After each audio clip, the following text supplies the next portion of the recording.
صلوا على الحبيب صلى الله على محمد. Niyatul mu'mini khairun min amalih. The intention of a mu'min, true believer, is better than his action. Before watching this program, please make good intentions in order to seek the pleasure of Allah Azza wa Jal and to gain lots of virtues. For the sake of gaining the pleasure of Allah Azza wa Jal, I will seek ilm-e-deen. After acquiring knowledge from this program, I will convey it to others as an invitation towards righteousness. I will note down the important points. I will watch this program from beginning to end. Insha'Allah Azza wa Jal.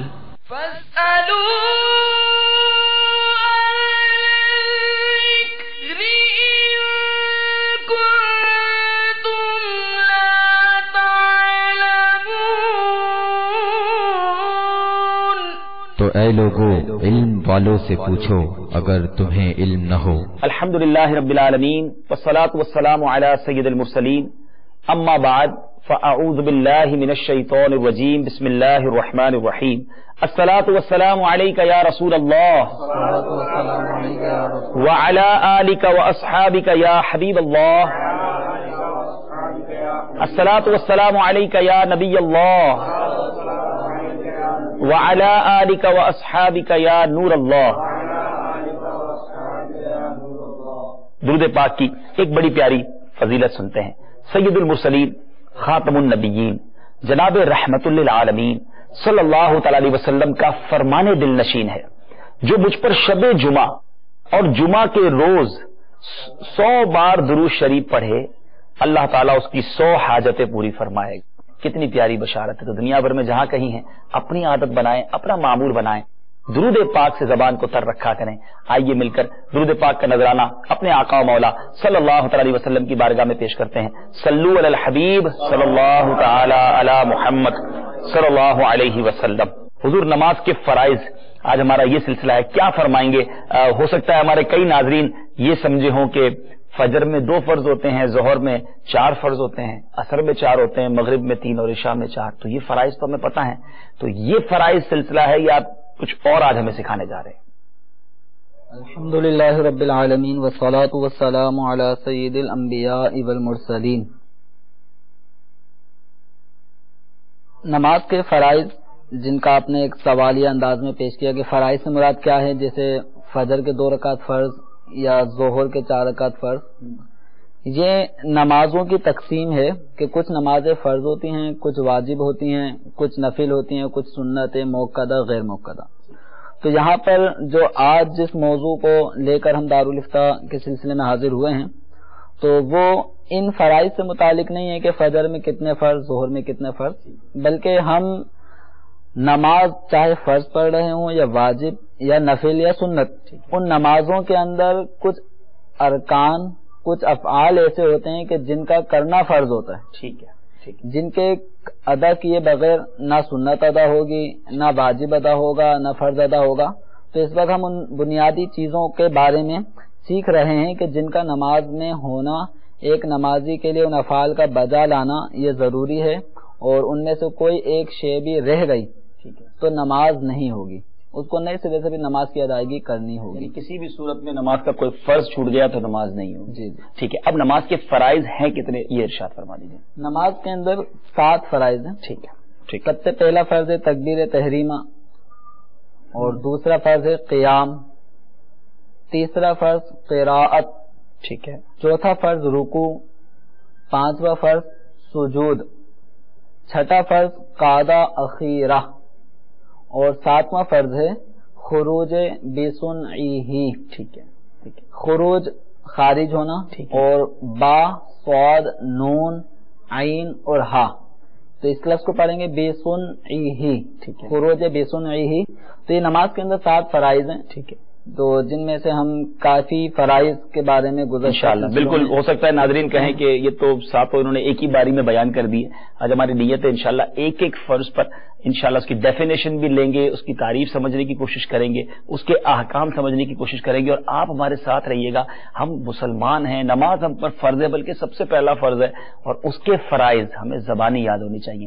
7 فرائض آج یاد کرنے ہیں, میں repeat کرنے جا رہا ہوں, غور سے سن لیجئے, اس کے بعد نوٹ کر لیجئے, اور انشاءاللہ وہ کیا ہیں, اس کی تعریف کیا ہے, وہ انشاءاللہ ہم ضرور ہمارے دارالفضل اہل سنت کے اسلامیہ سے پوچھیں گے. پہلا جو ہمیں فرض پتہ چلا وہ تکبیر تحریمہ, دوسرا قیام, پھر قراءت, پھر رکوع, پھر سجود, پھر قاعدہ آخرہ, اور پھر خروج بسمعہ, یعنی جو ڈیفینیشن پوچھیں گے انشاءاللہ, جو سلام پھیرنا نماز سے ہم فارغ ہوتے ہیں, تفصیلات انشاءاللہ ہم لیں گے. امید ہے آپ نے نوٹ کر لیا ہوگا, ہم سلسلے کے دوران پھر بھی ریپیٹ کریں گے. حضور پہلا فرض آپ نے ارشاد فرمایا تکبیر تحریمہ, اور مجھے یاد پڑتا ہے کہ ہم نے جب نماز کے شرائط آپ سے پوچھے تھے اور آپ نے ہمیں سمجھایا بھی تھا, ریپیٹ بھی بڑے اچھے انداز میں کیا تھا, تو اس میں آخری شرط بھی تکبیر تحریمہ, تو یعنی نماز کی چھٹی شرط, 6 شرطیں تھیں, تو چھٹی شرط تکبیر تحریمہ, اور پہلا فرض بھی تکبیر تحریمہ. اس کی کیا وجہ ہے؟ دیکھیں کچھ چیزیں ایسی ہیں کہ جن کا نماز سے مقدم ہونا ضروری ہے, نماز سے پہلے ہونا. ٹھیک ہے. تو جو چیزیں نماز سے پہلے ہونا ضروری ہوتی ہیں ان کو شرائط کہتے ہیں. ٹھیک ہے. اور جو چیزیں نماز کے اندر ہونا ضروری ہیں ان کو نماز کے فرائض کہتے ہیں. تو تکبیر تحریمہ کا معاملہ ایسا ہے کہ یہ جب تک ادا نہ کی جائے تو نماز شروع نہیں ہوتی. ٹھیک ہے. تو اس کا کہنا بھی ضروری ہے. ٹھیک ہے. اور جب بندہ اس کو ادا کر لیتا ہے تو نماز میں داخل ہو جاتا ہے, شروع ہو جاتی ہے نماز. تو یہ ایک ایسی چیز ہے جو نماز سے خارج بھی ہے اور نماز کے اندر بھی ہے. واہ واہ واہ. تو اس اعتبار سے اس کو نماز کے شرائط میں بھی شمار کیا گیا اور نماز کے فرائض میں بھی اس کو شمار کرتا. تو اب نماز کا پہلا فرض ہو گیا تکبیر تحریمہ.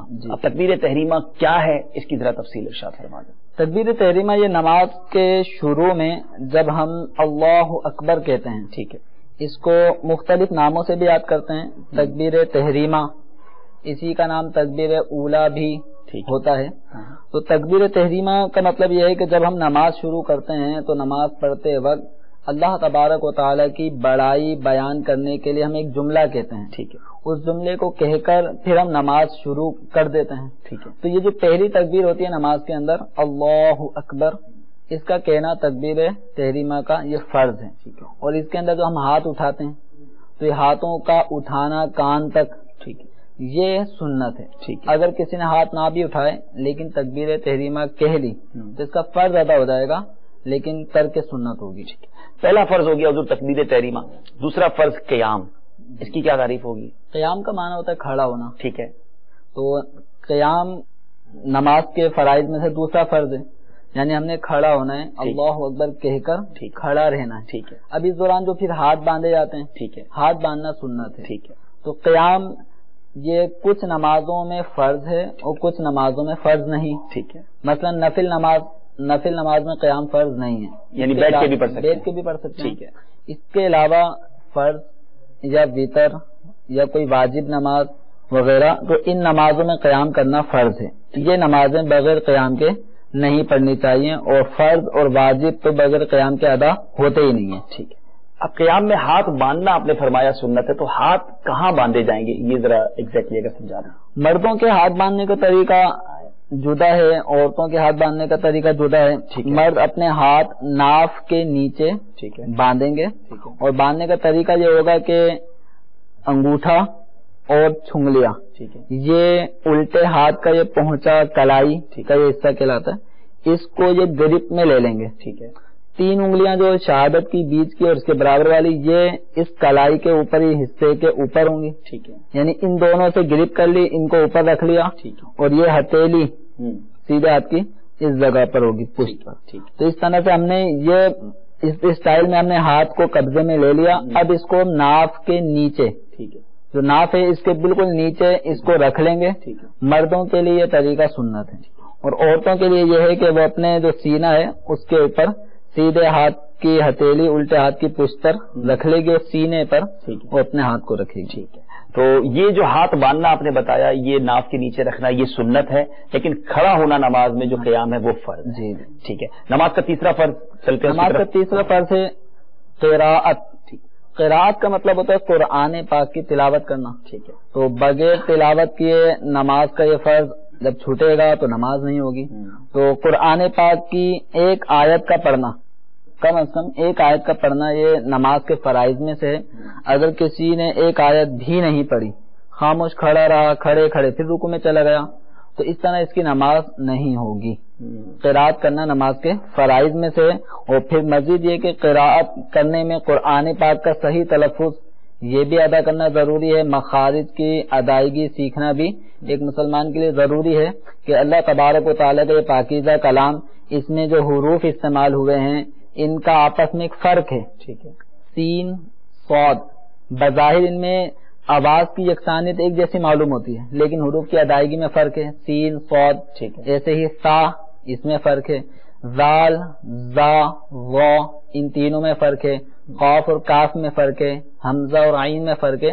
تو اس میں بہت سارے حروف ایسے ہیں کہ جن کا ہمیں فرق سیکھنا ضروری ہے. اگر ہم نے اس فرق کو بالائے طاق رکھ دیا، بس جو سمجھ میں آ رہے پڑھتے چلے جا رہے ہیں، تو بس اوقات ایسا ہوتا ہے کہ ہم نے اگر کچھ کا کچھ پڑھ دیا، سین کی جگہ صاد کر دیا، زا کی جگہ زال کر دیا، تو بعض اوقات ایسا ہو سکتا ہے کہ حروف کی تبدیلی سے معنی فاسد ہو جائے.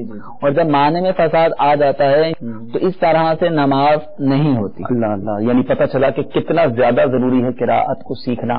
آج مدنی چینل کے ناظرین، بالخصوص جو ہمارے بیرون ملک کے اسلامی بھائی ہیں، ہم ان ملکوں میں جا کر ان ملکوں کی زبان سیکھ گئے، ان ملکوں کے قوانین سیکھ گئے، ان ملکوں کے رولز اینڈ ریگولیشنز، امیگریشن کے معاملات، بہت ساری چیزیں جو ہم اپنے وطن میں نہیں جانتے تھے. But when they arrived there, ہم وہاں پہنچے، ہم نے وہ تمام باتیں سیکھی. بٹ بینگ اے مسلم، کیا ہمیں قرآن پڑھنا آتا ہے؟ اور بالخصوص جتنا قرآن پاک ہمیں نماز میں پڑھنا ہے وہ تو ہمیں ڈیفینیٹلی سیکھنا ہے، مگر ہمارے بہت سارے اسلامیہ کو نہیں آتا. اور جس طرح رہنمائی کی گئی کہ یہ جو عربک ہے نا، it is the most sensitive language of the world. یہ دنیا کی سب سے زیادہ حساس ترین زبان ہے. اس میں ایسا نہیں ہے کہ ہم انگریزی کی طرح یا پنجابی یا اردو کی طرح اس کے اگر کچھ آگے پیچھے بھی کر دیں گے تو معنی سمجھ آ جائے گا. یہاں تو زبر زیر اور تلفظ کی غلطی بہت کچھ فرق لے آتی ہے. حضور کچھ کوئی مثال اگر عطا فرما دیں کہ کوئی تھوڑا سا تلفظ غلط کر دے یا زبر زیر پیش کی کوئی غلطی کر دے تو معنی آگے سے آگے پیچھے ہو جائے. مثلا سورہ فاتحہ شریف میں ایک لفظ آتا ہے صراط الذین انعمت علیہم، کہ اے اللہ ہمیں ان ہستیوں کا رستہ دکھا، ان ہستیوں کے پیروی میں چلا کہ جن پہ تیرا انعام ہوا. انعمتا، تا کے اوپر زبر پڑیں گے تو اس کا مطلب بنے گا اے اللہ تو نے جو انعام کیا. اگر اس کو انعمتو پڑھ دیا کسی نے تا کے اوپر پیش، انعمتو، تو اس کا مطلب یہ بنا کہ مجھے ان لوگوں کا رستہ دکھا جن پر میں نے انعام کیا. یعنی تا کو تو پڑھنے سے معنی میں کتنا فساد پیدا ہو گیا. اسی طرح تا کو تی پڑھ دیا، انعمتی. تو اب یہ عربی لینگویج میں یہ تا کے اوپر جو زبر آ رہا ہے یہ استعمال کیا جاتا ہے مذکر کے لیے، اور زیر پڑھا جاتا ہے وہ مؤنث کے لیے. اور اللہ تبارک و تعالی مذکر اور مؤنث کی صفت سے پاک ہے، لیکن اللہ تبارک و تعالی کے لیے جو ہم کلمات استعمال کریں گے وہ مردانہ الفاظ جو ہوتے ہیں وہ استعمال کیے جائیں گے، نہ کہ زنانہ. تو اگر کسی نے اللہ تعالیٰ کے لیے تانیث کے الفاظ، مؤنث والے الفاظ استعمال کیے جیسے انعمتی، تو اگر کسی نے اس طرح نماز پڑھا تو بھی نماز ٹوٹ جائے گی. یہ تو صرف ایک زبر زیر پیش کا فرق ہے. اللہ اللہ. اب سوچیں میرے پیارے اسلام بھائی، ہم نہ جانے نماز میں کتنی غلطیاں کر جاتے ہوں گے. ہا اور ہا کا فرق یہ بھی بہت زیادہ معنی بازوں کا چینج کر دیتا ہے. میں نے سنا تھا ایک بار مدنی مذاکرے میں کہ احد کے معنی جو ہے وہ ایک ہیں اور احد کے معنی جو ہے وہ بزدل کے ہیں.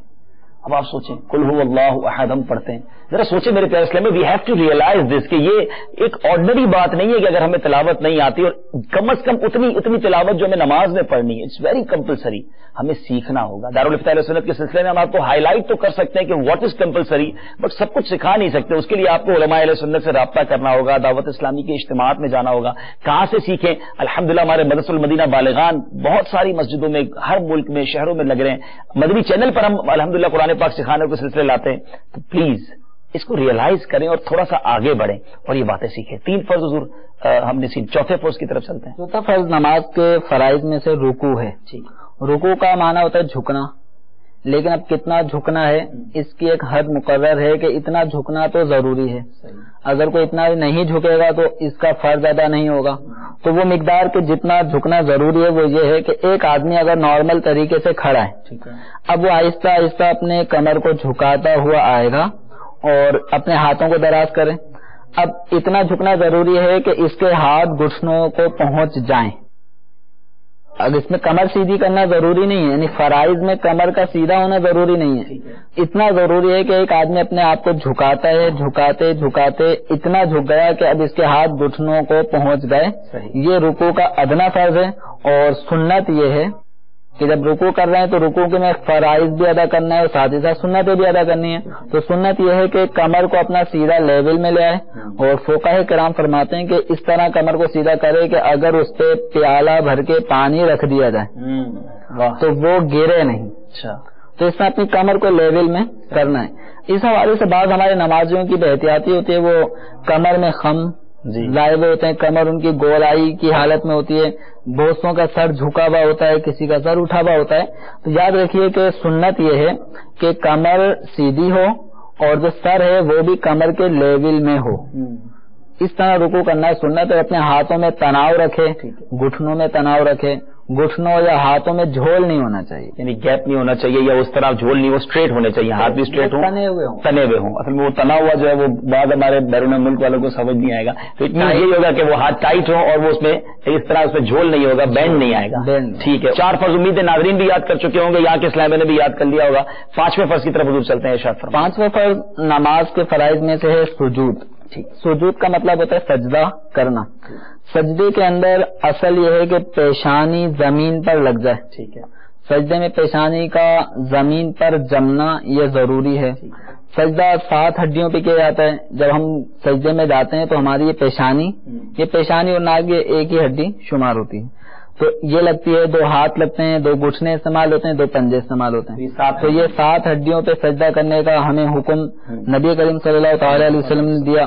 اب ایک رکعت کے اندر 2 مرتبہ سجدہ کرنا یہ فرض ہیں. اگر کسی نے ایک سجدہ کیا ایک نہ کیا تو اس کا یہ فرض رہ جائے گا. اس طرح نماز مکمل نہ ہونے کی صورت میں دوبارہ پڑھنی پڑے گی.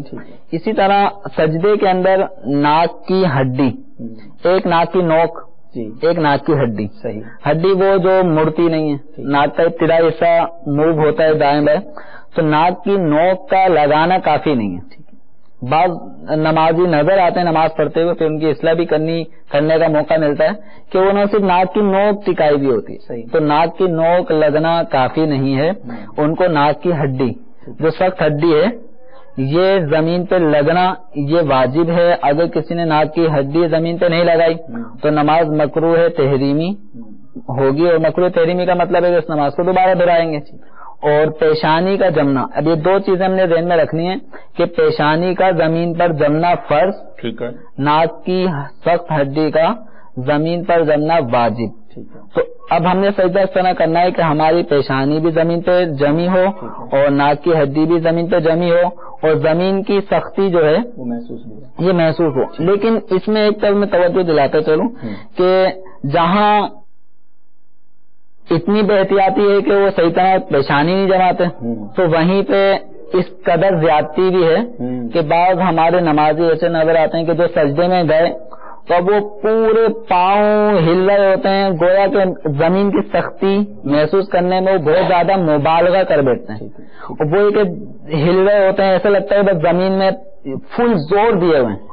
تو یہ مبالغہ نہیں کیا جائے. اس میں آپ کی کھال چھلنے کا اندیشہ ہے. اس میں طریقہ یہ ہے جو معتدل انداز ہے کہ آپ سجدے میں جائیں گے, آپ سجدے میں جانے کے بعد اپنے آپ کو نارمل چھوڑ دیں. ٹھیک ہے. اگر آپ زمین پہ نماز پڑھ رہے ہیں تو چونکہ زمین دبتی نہیں ہے, ٹھیک ہے, تو زمین کی سختی خود بخود ہمیں محسوس ہو جائے گی. آپ اپنے آپ کو لیکن روک نہ لگائیں, کم از کم کو دبا لیں, یہ ہڈی تک پہنچ جائے. تو اس طرح یہ آپ کا ادا ہو جائے گا. البتہ اگر ہم کسی کارپیٹ پہ نماز پڑھ رہے ہیں, اس کارپیٹ پہ بھی اتفاق سے نیچے فوم بچھا ہوا ہے, ٹھیک ہے, تو اب اس میں چونکہ ہم نے محسوس کیا ہے کہ جب بھی اس پہ ہم دبائیں گے پریس کریں گے تو نیچے دبتا ہے, ٹھیک ہے, تو ایسی صورت میں اب ہمیں تھوڑا سا اب اپنے آپ کو سجدے میں جو نارمل زمین پہ سجدہ کرنے کی صورت میں اگر ہم ڈھیلا چھوڑ دیتے ہیں تو سختی محسوس ہو جاتی تھی.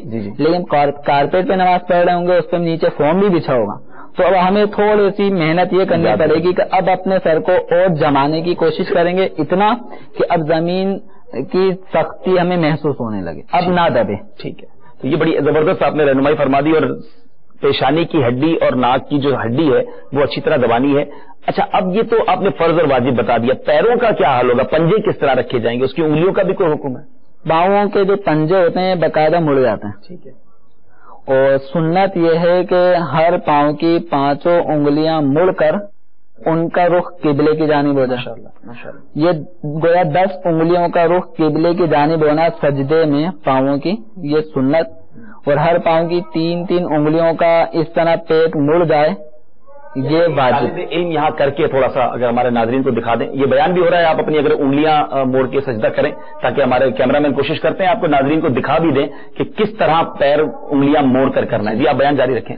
تو سجدے کے اندر 10 انگلیاں یعنی دونوں پاؤں کی 5 انگلیوں کا پیڑ زمین پہ لگا ہو اور پاؤں اس انداز میں موڑیں کہ ان انگلیوں کا رخ جو ہے وہ ہو جائے قبلے کی جانب. ٹھیک ہے. تو یہ سنت ہے. اور ہر پاؤں کی 3 انگلیوں کا، اب 5 میں سے کوئی سی بھی 3 انگلیاں، ہر پاؤں کی 5 انگلیوں میں سے کوئی سی بھی 3 انگلیوں کا پیٹ اگر زمین پہ لگا ہے اور ان کا رخ قبلے کی جانب ہے تو اس طرح واجب ادا ہو جاتا ہے. ٹھیک ہے. اور 10 انگلیوں میں سے 1 انگلی کا پیٹ لگنا فرض ہے. ٹھیک ہے. 10 انگلیوں میں سے ایک انگلی کا لگنا فرض، ایک کا لگنا بھی نہیں لگا تو ایک بھی نہیں لگا تو سجدہ ادا نہیں ہوا. یعنی کم از کم دونوں پنجوں کی 1 انگلی مڑ کر قبلہ رخ ہو جائے، یہ فرض. 10 میں سے ایک. اچھا 10 میں سے ایک. اور کسی بھی پاؤں کی 1 انگلی کو اس نے لگا، یہ فرض ہے. انگلی کا ایک ہی کنارہ. ٹھیک ہے.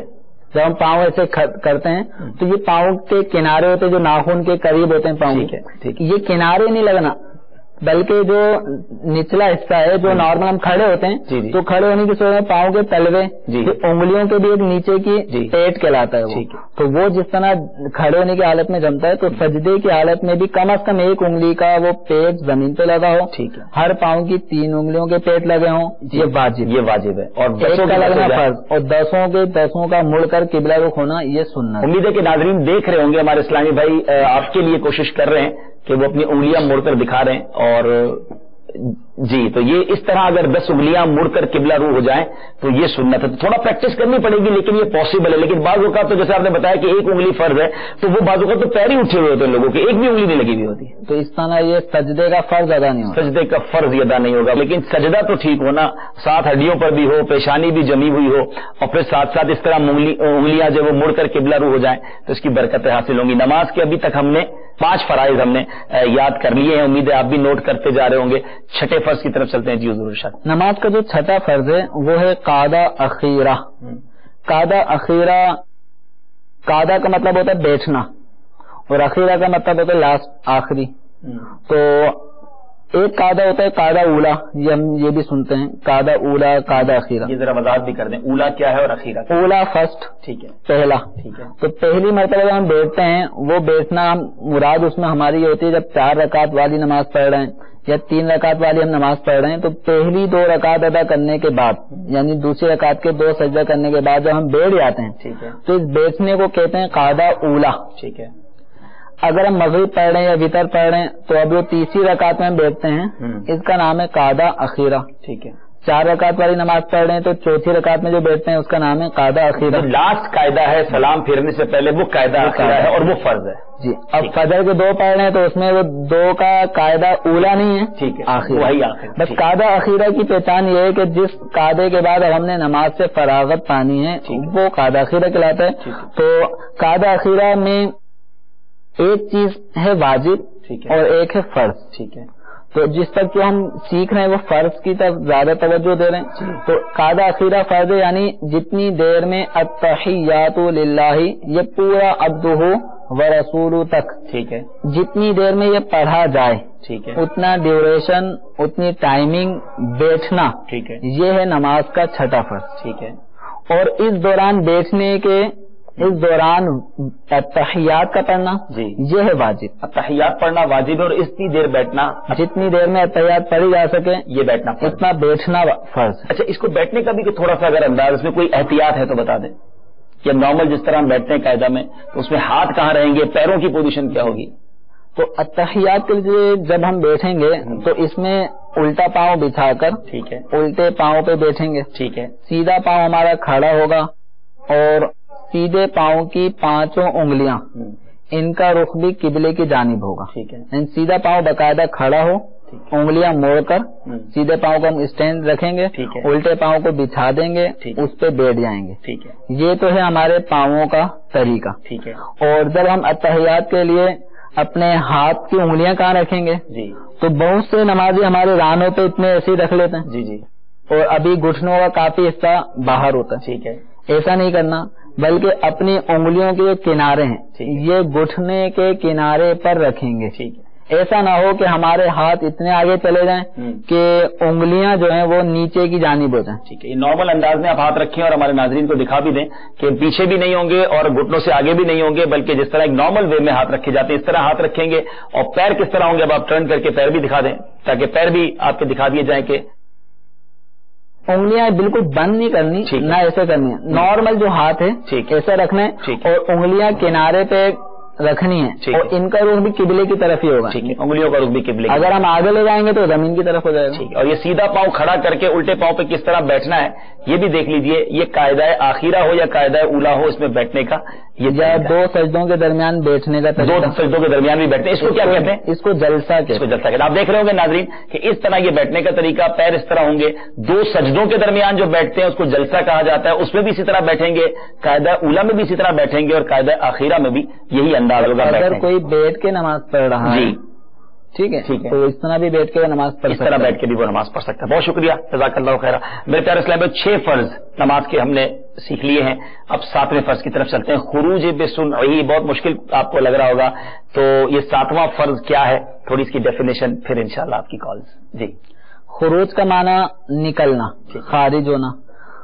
بسنعہ، با کا مطلب ساتھ، ٹھیک ہے، اور سنع اس کا مطلب ہوتا ہے ارادہ. ٹھیک ہے، خروج بسنعہ اس کا مطلب یہ ہوا کہ نمازی جب نماز سے فارغ ہو رہا ہوگا تو اس کا یہ قصد ہونا چاہیے، اس کا یہ ارادہ ہونا چاہیے کہ اب میں نماز سے نکل رہا ہوں. لیکن اس کے لیے ہمیں شریعت مطہرہ نے ایک طریقہ بتایا ہے کہ نماز سے نکلنا کیسے ہے. اس کا طریقہ یہ ہے کہ السلام علیکم ورحمۃ اللہ، ان الفاظوں کا کہنا یعنی اس طریقے کار سے نکلنا ہے. السلام علیکم، تو یہ الفاظ کہہ کے یہ نماز سے فارغ ہوگا. اور اس کے علاوہ اگر اس نے کسی بھی طرح سے نماز سے نکلنے کا ارادہ کیا، مثلا اس نے نماز سے نکلنے کا ارادہ اس طرح کیا کہ کسی بیٹھے ہوئے شخص کو کہا کہ اور بھائی ٹھیک ٹھاک ہو، خیریت سے ہیں، یعنی گفتگو شروع کر دی. تو یہ گفتگو شروع کرنے کا مقصد اس کا یہ تھا کہ میں نماز سے نکل رہا ہوں. تو اگر اس طرح سے کوئی نماز سے نکلنے کے لیے کوئی ایسا کام کر لے جو نماز کو توڑ دے تو اس کا یہ فرض تو ادا ہو جائے گا، لیکن شریعت مطہرہ نے جو طریقہ بتایا ہے نماز سے نکلنے کا وہ یہ ہے کہ لفظ السلام علیکم ورحمۃ اللہ کے کہتے ہوئے نماز سے فارغ ہو. یعنی اس کو 7ویں فرض کو ہم خروج بسنعہ کی جگہ سلام پھیرنا بھی کہہ سکتے ہیں کہ یاد کرنے کے لیے ریکال. ہاں، اس کو یہ ہے کہ بس نماز سے نکلنا. ٹھیک ہے.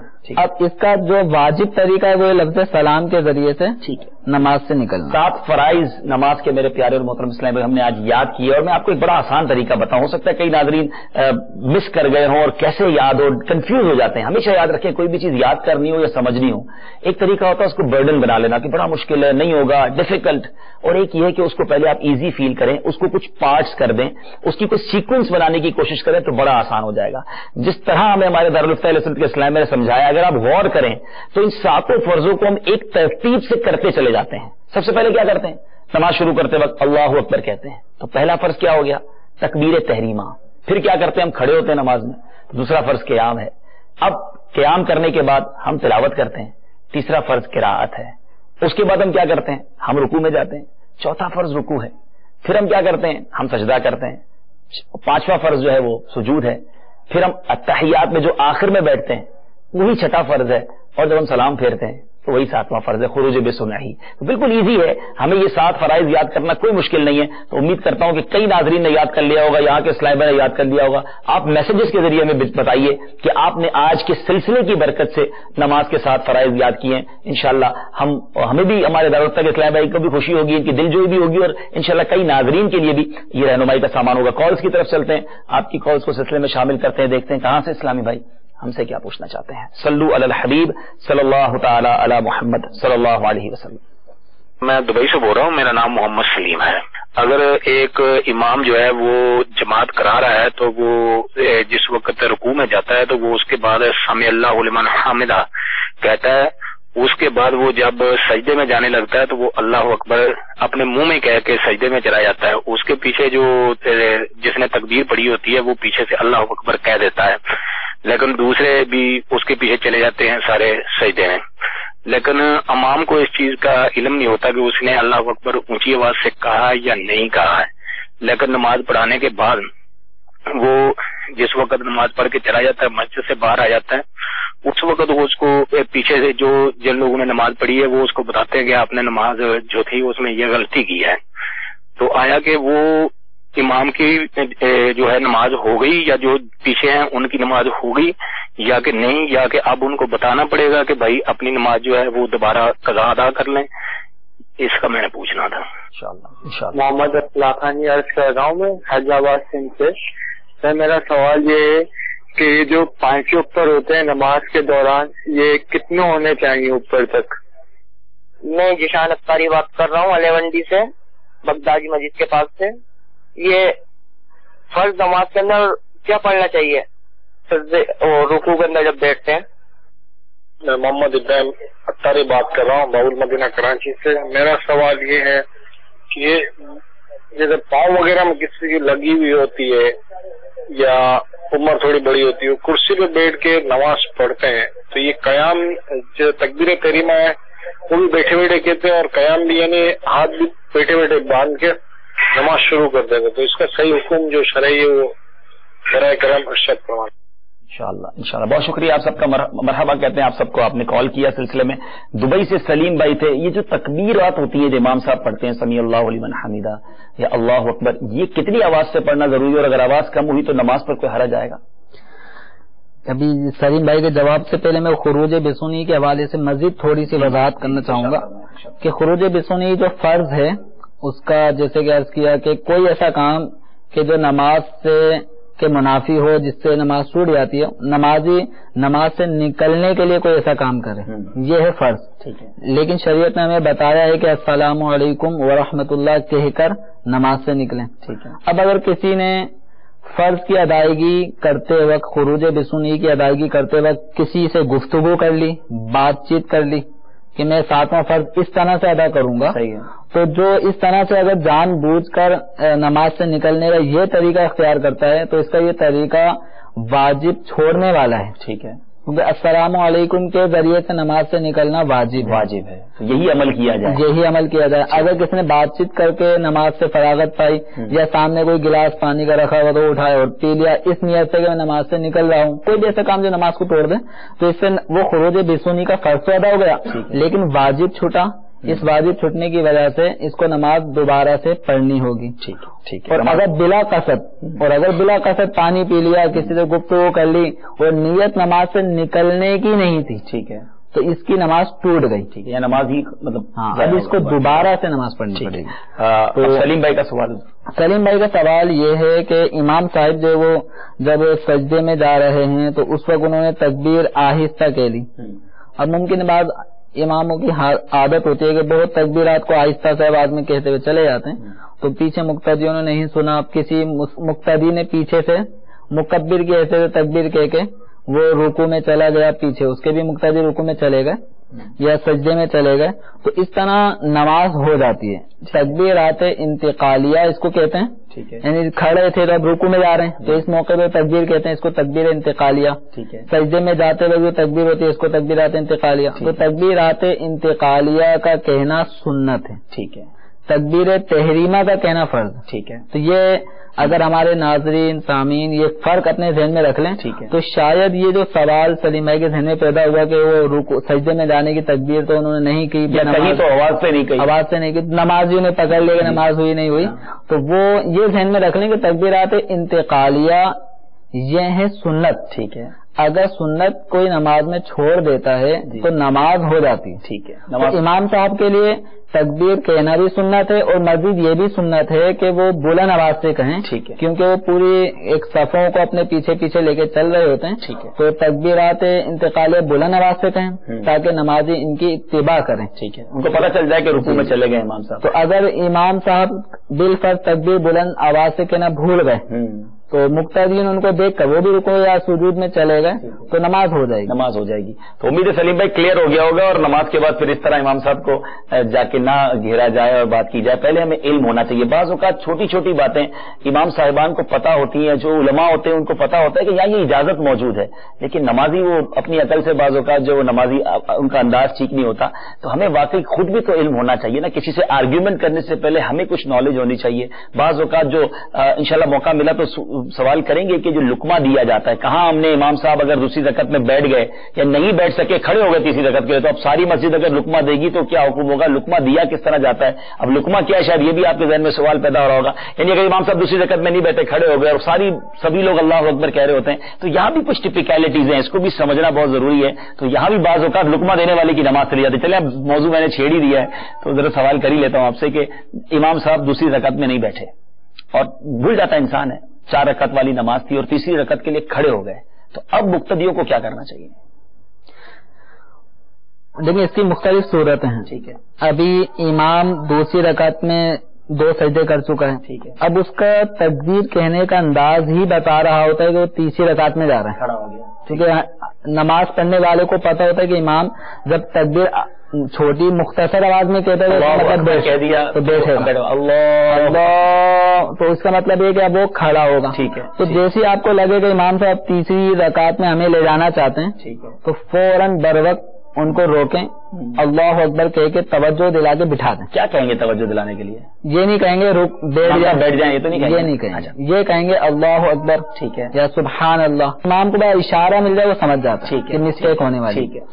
اگر امام یعنی اس وقت لقمہ دیں گے جب امام تیسری رکعت کے لیے کھڑا ہونے لگا ہے. ٹھیک ہے. فوراً کھڑا نہیں ہوا. ٹھیک ہے. فوراً لقمہ دے دیں. اسی طرح مزید یہ کہ اگر امام تیسری رکعت کے لیے کھڑا ہو رہا ہے لیکن ابھی اس کا نچلا حصہ, ٹھیک ہے, وہ ابھی خم ہے یعنی گھٹنوں میں خم ہے اور آہستہ تک کھڑے ہونے کی پوزیشن میں آ رہا ہے, کمر ابھی سیدھی نہیں ہوئی, تو اس وقت بھی لقمہ دینے کا حکم ہے. ٹھیک ہے. لقمہ دے کے امام صاحب کو بٹھا دیں. ٹھیک ہے. اور اگر امام صاحب تیسری رکعت کے پورے اسٹینڈ کھڑے ہو چکے ہیں, کمر بھی سیدھی ہو گئی, تو اب امام صاحب کو بٹھانے کی غلطی کوئی نہ کرے. ٹھیک ہے. اب بٹھائیں گے تو کیا ہوگا؟ اب اگر جس آدمی نے بھی لقمہ دیا تو وہ تو ہو گیا خارج نماز, اس کی نماز ٹوٹ گئی. کیوں؟ اس لیے کہ لقمہ دینا یہ ایک ضرورت کے تحت ایک اجازت دی گئی. لقمہ دراصل ایک کلام ہے. ٹھیک ہے. ہم امام کو اس کی غلطی میں متنبع کر رہے ہوتے ہیں کہ آپ دوسری رکعت میں بیٹھنا ہے, لیکن شریعت مطالعہ نے گفتگو کے بجائے ہمیں کچھ کلمات بتا دیے ذکر و اذکار والے, ان کلمات کو کہنا ہے. تو لقمہ دراصل ہے کلام. ٹھیک ہے. لیکن ضرورت اس کی اجازت ہے. ٹھیک ہے. تو ضرورت یہ ہے کہ ہم اب امام پہ سجدہ سہو لازم نہ ہونے دیں. ٹھیک ہے. فوراً لقمہ دے دیں. ٹھیک ہے. تو سجدہ سہو بھی لازم نہیں ہوا. اب جب امام تیسری رکعت کے لیے کھڑا ہو چکا ہوتا ہے تو اس پہ سجدہ سہو تو لازم ہو ہی چکا. ٹھیک ہے. جس سے بچانے کے لیے ہمیں لقمہ دینے کی اجازت تھی. ٹھیک ہے. وہ موقع ہی ہم نے چھوڑ دیا, گنوا دیا. اب سجدہ سہو تو لازم ہو ہی گیا. اب ہمارے لقمہ دے کر بٹھانے سے وہ سجدہ سہو کا واجب تو ساکت ہوگا نہیں. صحیح. تو اب امام کو گویا لقمہ دے کے بٹھانا یہ بلا وجہ ہوا, کوئی مقصد ہی نہیں تھا, اور اس میں بے مقصد کلام کرنے کی وجہ سے نماز ٹوٹ گئی. آپ سوچیں کہاں لقمہ دینا ہے, کہاں نہیں دینا, یہ سب چیزیں سیکھنے والی ہیں. بہرحال انشاءاللہ سلسلے دیکھتے رہیں گے, مدنی چینل کے مدنی قافلوں میں سفر کرتے رہیں گے, علماء اہل سنت سے رابطے میں رہیں گے تو سیکھتے چلے جائیں گے. دوسرا سوال حضور تھا, لاکھانی بھائی تھے حیدرآباد سے, 5 نماز میں اوپر کرتے ہیں, کتنے اوپر کرنے چاہیے؟ نماز میں 5 اوپر تخنے ظاہر ہونے چاہیے. ٹھیک ہے. ٹھیک. اتنا یہ نماز کے اندر یا نماز کے باہر بھی ٹخنوں کا ظاہر ہونا یہ مسنون ہے، سنت ہے. ٹھیک ہے. اب نماز میں ٹخنے ظاہر کرنے کا اگر یہ طریقہ اختیار کیا کہ پینٹ کے نیچے سے پائچے فولڈ کرتے کرتے پھر ہم نے ٹخنے ظاہر کر دیے، یا شلوار لمبی تھی تو نیفے کی طرف سے خوب اس کو اوپر کر کے ہم نے شلوار کو فولڈ کر لیا اور اوپر کر لیا، تو اس طرح سے نماز میں کپڑا موڑنا یہ ہے کراہت تحریمی کا باعث. ٹھیک ہے. تو اس طرح سے ہم اپنے ٹخنوں کو ظاہر نہیں کریں گے کپڑے کو فولڈ کر کے، یہ مکروہ تحریمی ہو جائے گا. کپڑے کو فولڈ کرنا نماز میں مکروہ تحریمی. ٹھیک ہے. ٹخنے کا ظاہر کرنا سنت. ٹھیک ہے. ٹھیک ہے. تو اب ہم ایک نمازی ہے، اس نمازی کی اگر شلوار لمبی ہے تو اولاً ہم یہ کہیں گے کہ آپ جس قدر اس کو اوپر کر سکتے ہیں اوپر کریں. ٹھیک ہے. اگر اوپر کرنے سے ٹخنے ظاہر ہو جاتے ہیں ٹھیک ہے. ٹھیک ہے. سنت کے مطابق ٹخنا بھی ظاہر ہو گیا اور کوئی کراہت بھی لازم نہیں آئے گی. اگر یہ طریقہ اختیار کیا کہ اس نے اپنے پائچے فولڈ کرنا شروع کر دیا، شلوار کو فولڈ کرنا شروع کر دیا، تو اب نماز کے اندر کپڑے کو فولڈ کرنا یہ مکروہ تحریمی ہے. اب اگر ٹخنا چھپا ہوا ہے تو سنت ترک ہوئی، اور سنت ترک ہونے کی بنا پہ یہ جو کراہت ہے یہ کراہت تنزیہی. اب دو کراہتیں ایک نمازی کے سامنے، شلوار اتنی لمبی کے اوپر کرنے کے باوجود بھی ٹخنا شلوار ہے یا پینٹ ہے لیکن وہ ٹخنے چھپ رہے ہیں. ٹھیک ہے. تو اب اس کے سامنے ٹخنے کا چھپنا مکروہ تنزیہی. ٹھیک ہے. ٹخنے ظاہر کرنے کے لیے کپڑے کو فولڈ کرنا مکروہ تحریمی. ٹھیک ہے. اب ایک آدمی دو کراہتوں میں سے ایک میں پھنسے گا، مبتلا ہوگا، تو ایسی صورت میں کم کراہت کو اختیار کریں کہ ٹخنے کو شلوار یا پائچہ نیچے ہی کر لے. مکروہ تحریمی والی کراہت کا ارتکاب کے بجائے مکروہ تنزیہی کے ارتکاب کر لے. لیکن اس کا یہ مطلب اب نہیں ہونا چاہیے کہ اب کوئی سی بھی نماز ہم پڑھیں، اب روٹین یہ بنا لیں کہ اپنے ٹخنے نیچے ہی. ہاں، مطلب ایسا سلوانا شروع کر دیں، کپڑے ایسے لیں جو ٹخنے ظاہر کریں، نہ کہ اس کو فولڈ کر کے کریں. سوال بڑا اچھا تھا اور یا رہنمائی مل گئی کہ شلوار کے یا پینٹ کے جو نیچے پانچے اس کو فولڈ کرنا یا اوپر کی طرف سے اس کو موڑنا یہ مکروہ تحریمی ہے اور اس سے بچنا ہے. لیکن اب یہ اس طرف بھی اب توجہ ہمیں دینی چاہیے کہ بعض نمازیوں کی یہ روٹین بن گئی کہ مکروہ تحریمی سے بچ رہا ہوں تنزیہی. اب تنزیہی کا ارتکاب کون سا اچھی بات ہے؟ ایک ترک سنت ہے. تو نمازیوں کو چاہیے کہ بائی چانس کبھی ایسا ہو جائے تو وہ کراہت تحریمی کے بجائے تنزیہی کا ارتکاب کرے، اس کی روٹین نہ بنائے، اپنی شلوار کو ٹخنوں سے اوپر ہی سلوائیں. ٹھیک ہے. امید ہے کلیئر ہو گیا ہوگا. ذیشان بھائی تھے حضور، فرض نماز کے جو میں سوال کا سمجھ سکا ہوں اندر کیا پڑھنا چاہیے رکوع میں، اس طرح کا سوال تھا. رکوع میں 3 مرتبہ یا 5 مرتبہ یا 7 مرتبہ سبحان ربی العظیم پڑھنا چاہیے. اور اگر کسی سے غا ادا نہ ہو، عظیم ادا نہیں ہو رہا ہے، عظیم پڑھ جاتا ہے، تو اس کو چاہیے کہ سبحان ربی الکریم پڑھے. ماشاءاللہ، یہ اجازت ہے، یہ اس کو اجازت ہے. ٹھیک ہے. ٹھیک ہے. ابراہیم بھائی تھے باب المدینہ سے، پاؤں میں کوئی چیز لگ جائے یا عمر بڑی ہو تو لوگ بیٹھ کے نماز پڑھتے ہیں، کرسی پر پڑھتے ہیں، تو اب وہاں تو تکبیر تحریمہ بھی اور قیام دونوں بیٹھ کے ہو رہا ہوتا ہے، تو یہ جائز ہے؟ کرسی پہ نماز پڑھنے کے کچھ بنیادی شرائط. ٹھیک ہے. اب یہ کرسی ہی نہیں، بس یہ کہ قیام کے بجائے کوئی بیٹھ کے نماز پڑھے، ٹھیک ہے، ان کے لیے بھی ہے. لیکن آج کل ہمارے یہاں پہ کرسی کا رواج اب بڑھتا چلا جا رہا ہے. پہلے تو مسجد میں اتنی کرسیاں نظر نہیں آتی تھی، لیکن اب تو باقاعدہ لائن لگی ہوئی ہوتی ہے اسی مسجد میں. جب تک کرسیاں نہیں تھی تو بیٹھنے والے اتنے نہیں تھے، اور جب کرسیاں آ گئی تو کرسی میں خالی کوئی نہیں رہتی ہے. تو اب کچھ سمجھا بھی دیں کہ کہاں جا کر اجازت ہے کرسی پہ بیٹھ کر نماز پڑھنے کی. اب دیکھیں اس میں یہ اپنے اصول کچھ ذہن میں بٹھانے پڑیں گے کرسی پر نماز پڑھنے والے افراد کو. ٹھیک ہے. سب سے پہلی بات یہ ہے کہ یہ قیام پر قادر نہیں ہے. ٹھیک ہے. یعنی اس سے کیا مراد ہے؟ قیام کا مطلب کھڑا نہیں ہو سکتا. کھڑا نہ ہونے کا مطلب یہ کہ یہ سر چکرا رہا ہے اس کا. ٹھیک ہے.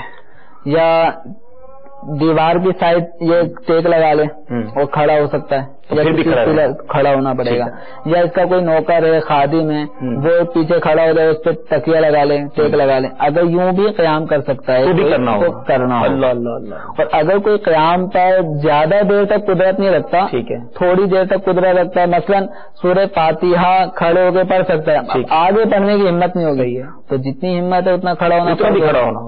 بلکہ فقہاء کرام تو یہاں تک فرماتے ہیں کہ اگر کوئی اللہ اکبر کھڑے ہو کے کہہ سکتا ہے، اس کے بعد بھی ہمت نہیں رہتی. صحیح ہے.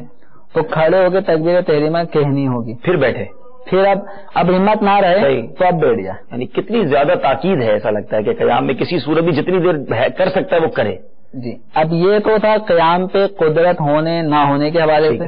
اگر کوئی قادر ہے تو اس کو قیام کرنا ہوگا, اور بلا عذر اب اگر کوئی قیام چھوڑ دیتا ہے, ادھر ادھر گھومتا پھرتا رہتا ہے, نماز کا معاملہ آتا ہے تو کرسی بیٹھ جاتا ہے, تو اس کا مطلب یہ چلتا پھرتا گھومتا پھرتا رہتا ہے, نماز کے بعد بھی اپنے دوستوں کے ساتھ کھڑا رہتا ہے, نماز بیٹھ جاتا ہے. یہ کرسی والے باقی نماز کے بعد سارے کھڑے ہو کے مل رہے ہوتے ہیں, جا رہے ہوتے ہیں, عموماً ان میں سارے نہیں ہوں گے لیکن کچھ ایسے ضرور نظر آتے ہیں.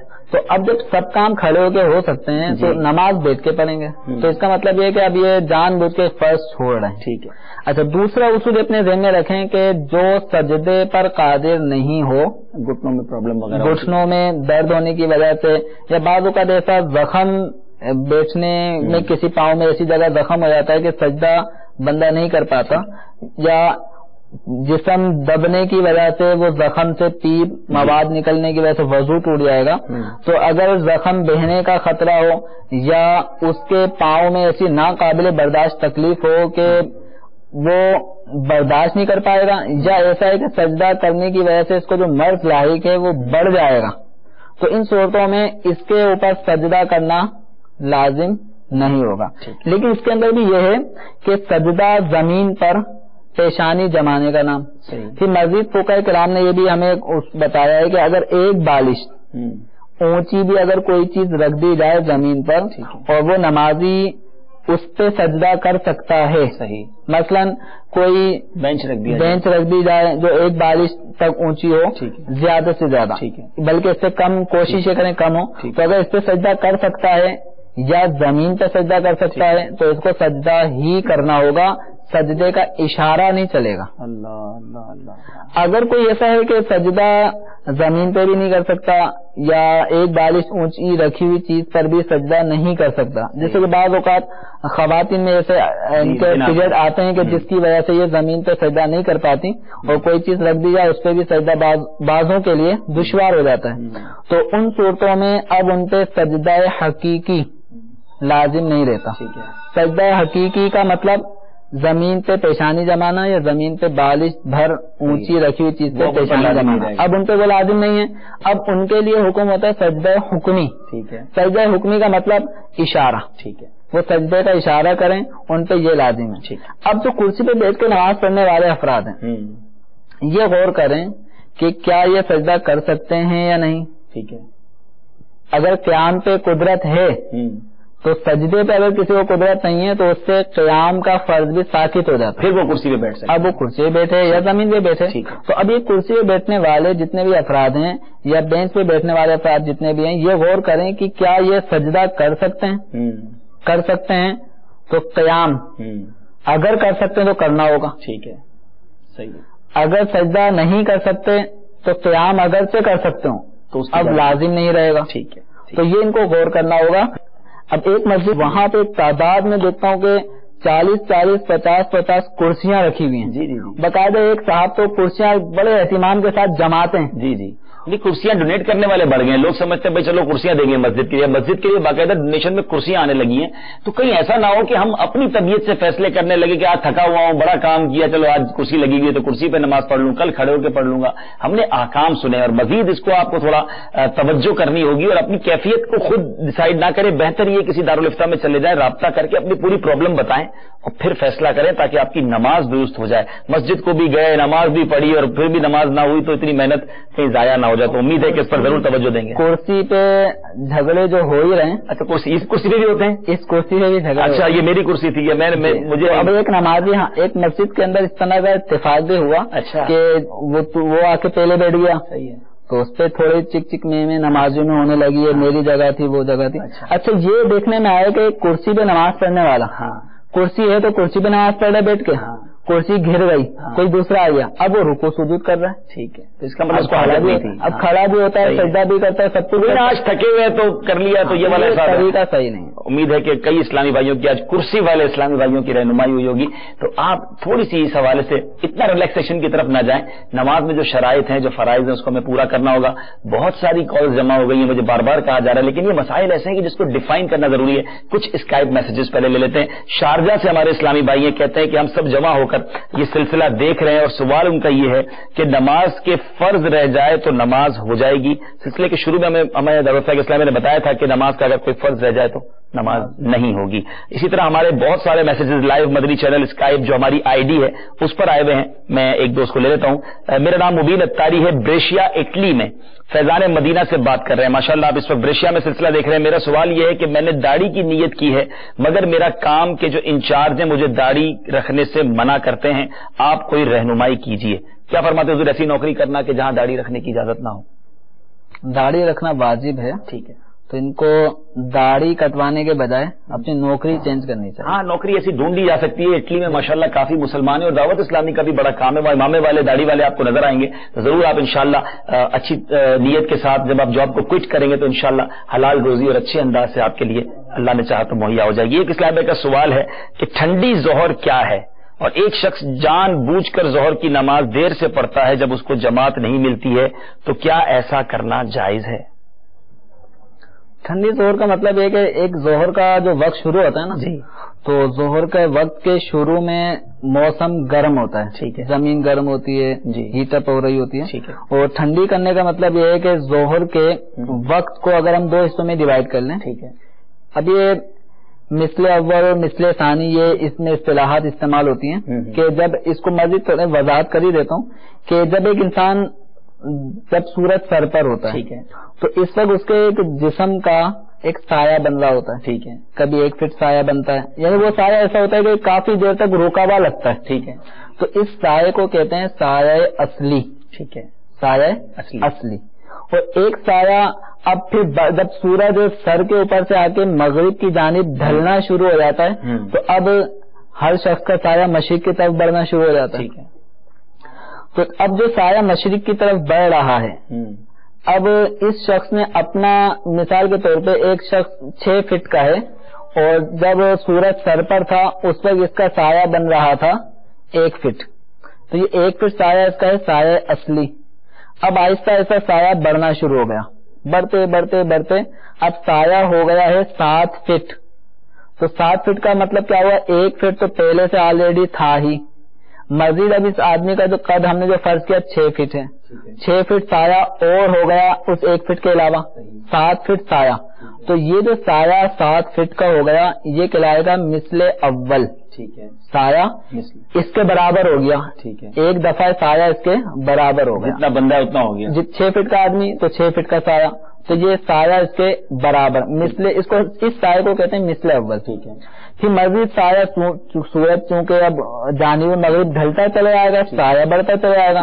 اب یہ سایہ بڑھتے بڑھتے بڑھتے جب 13 فٹ ہو جائے, ٹھیک ہے, یعنی اس آدمی کا قد 6 فٹ اور مزید ہو جائے 12 فٹ 1 فٹ سایہ اصلی, تو جب سایہ ہو گیا 13 فٹ تو اب ظہر کا وقت ختم ہو جاتا ہے. اب یہ جو 2 گنا سایہ بن گیا اس کو کہتے ہیں مثل ثانی. ٹھیک ہے. تو ظہر کی نماز کو مثل ثانی میں پڑھنا یہ ہے ٹھنڈا کر کے پڑھنا, یعنی اثر کا وقت شروع ہونے سے پہلے, ٹھیک ہے, مثل اول اور مثل ثانی کے اثر کا وقت شروع ہونے کے درمیان میں اگر ظہر کو پڑھا جائے گا تو یہ ہے ظہر کو ٹھنڈا کر کے. جماعت چھوڑ کر اتنا ڈیلے کرنے کی اجازت ہوگی؟ اس کے لیے جو ظہر کو ٹھنڈا کر کے پڑھنا یہ ہے ایک مستحب. ٹھیک ہے, گرمیوں کے موسم میں اس کی عادت ہے, سردیوں میں ٹھنڈا کر کے پڑھنے کی. سردیوں میں ویسے ہی موسم ٹھنڈا اور ہوتا چلے جاتا ہے, سردیوں کے موسم میں گرم موسم میں پڑھنے کا استحباب ہے. اول وقت میں پڑھے تو جماعت جان بوجھ کے اس کام کے لیے کہ میں زور ٹھنڈی کر کے پڑھوں, اس کے لیے جماعت واجب چھوڑنا جائز نہیں ہے. ہاں اگر جماعت کسی بھی شرعی عذر سے نکل گئی تو اب اس سے لازم نہیں ہے کہ فوراً زور پڑے, تب ٹھنڈی کر کے, اب یہ ٹھنڈی کر کے اگر زور پڑھنا چاہتا ہے تو اور بات ہے. ٹھیک ہے, امید ہے کلیئر ہو گیا ہوگا ہمارے اسلام بھائی کو یہ جواب. Muhammad Atif Raza Attari from France. MashaAllah, this silsila is a great blessing of Allah for Muslims in foreign countries and is really informative. Jazakallah for your appreciation, Atif bhai. I am Ali from San Francisco, California, USA. اس وقت امریکہ میں سلسلہ دیکھ رہے ہیں. سوال یہ, my question is, if someone miss قاعدہ اولا, is sajda sahv cover it? And second, if we miss one sajda, is sajda sahv cover it? We love Madri channel. This silsila is very good for us. We learn a lot. Please continue it. Jazakallah for your appreciation, Ali bhai from San Francisco, USA.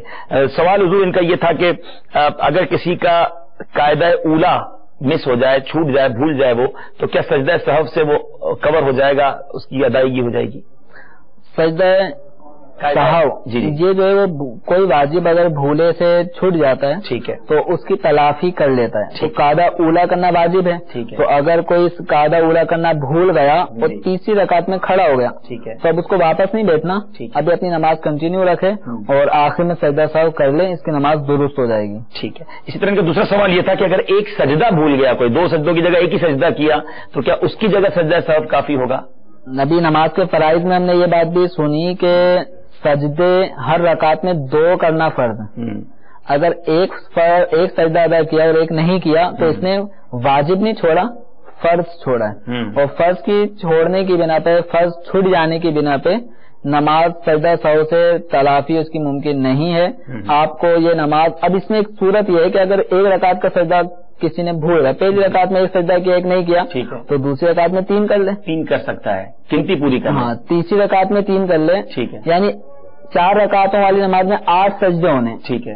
تو اگر یہ ایک رکعت میں ایک سجدہ کیا تھا تو اس کی کمی یہ کسی دوسری, تیسری, چوتھی رکعت تک کر سکتا ہے. حتیٰ کہ اگر اس کو سلام پھیرنے کے وقت یاد آئے کہ میں نے تو ایک سجدہ کیا تھا, ٹھیک ہے, تو اس پہ حکم ہے کہ فوراً ایک سجدہ کر لے, سجدہ نماز والا کر لے, سجدہ سہو والا نہ کرے. نہیں, ٹھیک ہے, سجدہ سہو تو بعد میں کرنا ہے, سلام پھیر کے کرنا ہے, تو اس لیے وہ کور نہیں کرے گا اس کو, کیونکہ یہ فرض ہے, اور سجدہ سہو واجب ترک ہو جائے تو اس کو کور کرنا. امید ہے کافی کلیئر ہو گیا ہوگا علی بھائی from San Francisco that if anybody missed his qaida ula, then sajda sahw cover it, but if anybody missed sajda because sajda is first, then sajda sahw is not cover it. And mashallah Darul Iftar's brothers told us that if anybody forget the one sajda in any rakat, he will do it, he can do it in any other rakat, but not in sajda sahw. امید ہے کہ آپ کو جواب مل گیا ہوگا. ایک سوال اور لیتے ہیں, فرماتے ہیں کہ نماز میں آج کل ہمارے یہاں فیشن ہے کہ ہائی پونی بناتے ہیں. کیا ہائی پونی میں نماز ہو جاتی ہے؟ یعنی لڑکے بھی بڑے بڑے بال رکھتے ہیں, تو کیا وہ کسی کے لمبے بال ہوں اور پونی بنائی ہوئی ہو اس نے, تو کیا اس میں نماز ہو جائے گی؟ اور یہ عورتوں کے لیے اگر سوال ہے کہ اگر عورتوں نے اپنی وہ بالوں کو گوندا ہوا ہے, پونی بنائی ہوئی, تو کیا ان کی بھی نماز ہو جائے گی؟ عورتوں کا اپنے بالوں کو جوڑا بنانا, عورتوں کے لیے نماز میں اگر انہوں نے چٹیا بنائی ہوئی ہے یا بالوں کو جوڑا بنا لیتی ہیں یا ہیئر بن وغیرہ لگا لیتی ہیں, تو ان کے لیے کوئی کراہت نہیں ہے.